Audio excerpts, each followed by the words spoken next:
Welcome to this week's Bible Topics discussion. We're happy you joined us for this episode. We're going to be discussing some of the healings that Jesus did and some of the different ways he did it. Sometimes Jesus simply spoke and a person was healed, as in the case of the paralyzed man in Matthew chapter 9, verses 2 through 8, where it says this: Some men brought to him a paralyzed man lying on a mat. When Jesus saw their faith, he said to the man, "Take heart, son, your sins are forgiven." At this, some of the teachers of the law said to themselves, "This fellow is blaspheming." Knowing their thoughts, Jesus said, "Why do you entertain evil thoughts in your hearts? Which is easier, to say your sins are forgiven, or to say, get up and walk? But I want you to know that the Son of Man has authority on earth to forgive sins." So he said to the paralyzed man, "Get up, take your mat, and go home." Then the man got up and went home. When the crowd saw this, they were filled with awe, and they praised God who had given such authority to man. He just spoke, and the man was healed.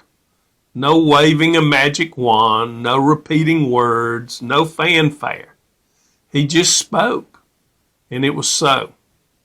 Here's another example of a way that Jesus healed. It comes from John chapter 9, verses 6 and 7, which says, He spit on the ground, made some mud with the saliva, and put it on the man's eyes. "Go," he told him, "wash in the pool of Siloam." This word means sent. So the man went and washed and came home seeing. This was definitely different than just speaking to the problem. Why did Jesus do this? We don't really know, but maybe it is because he didn't want people to expect certain things to happen at certain times. He wanted us to be open to whatever he might say or do next. Here's another example of a way that Jesus heals. It comes from Matthew chapter 8, verses 1 through 3. When Jesus came down from the mountainside, large crowds followed him. A man with leprosy came and knelt before him and said, "Lord, if you are willing, you can make me clean." Jesus reached out his hand and touched the man. "I am willing," he said. "Be clean." Immediately he was cleansed of his leprosy. Why didn't Jesus just speak to the leprosy and heal it? Why didn't he make a mud pack and place it on the man's body? It doesn't say, but I think it was to show that Jesus wasn't afraid of the man's condition like everyone else was.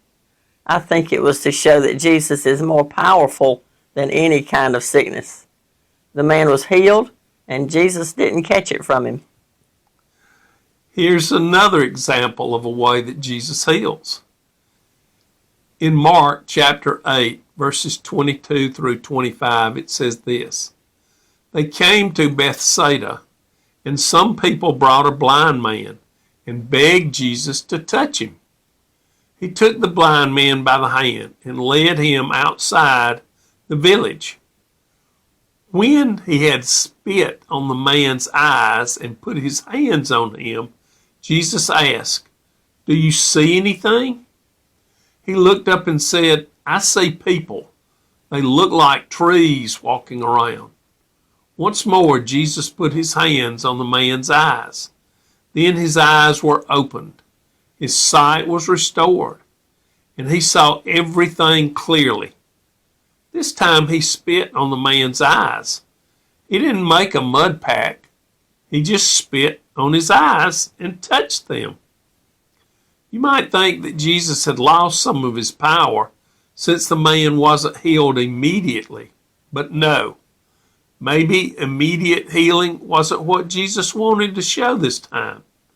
Maybe he wanted to teach the man and us patience. Sometimes healing is immediate, but sometimes it is not.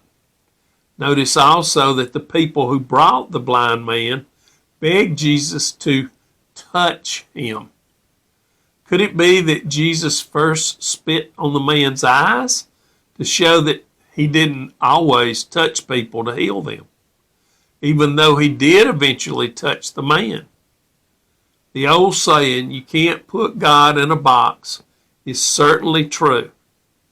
He might just prove you wrong. Here's one last example of a way that Jesus heals. It's from Luke chapter 8, verses 43 through 48, which says, "And a woman was there who had been subject to bleeding for 12 years, but no one could heal her. She came up behind him and touched the edge of his cloak, and immediately her bleeding stopped. 'Who touched me?' Jesus asked. When they all denied it, Peter said, 'Master, the people are crowding and pressing against you.' But Jesus said, 'Someone touched me. I know that power has gone out from me.' Then the woman, seeing that she could not go unnoticed, came trembling and fell at his feet. In the presence of all the people, she told why she had touched him and how she had been instantly healed. Then he said to her, 'Daughter, your faith has healed you. Go in peace.' He didn't touch her. He didn't spit on her. He didn't make a mud pack and put on her. In fact, he didn't actually do anything."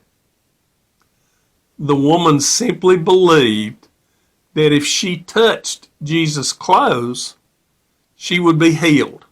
And that's exactly what happened. In fact, he told her it was her faith that had healed her. Jesus was simply walking along, but the woman was going after him. She knew she had to get to him if she was going to be healed. Yes, she did. Well, that's it for this week. Please like, comment, and share, and let us know if you have questions or suggestions for future Bible topics discussion videos. We'd love to know what you think. Remember this week that Jesus doesn't have to follow a mold. He does things in different ways. See you next week. Be blessed.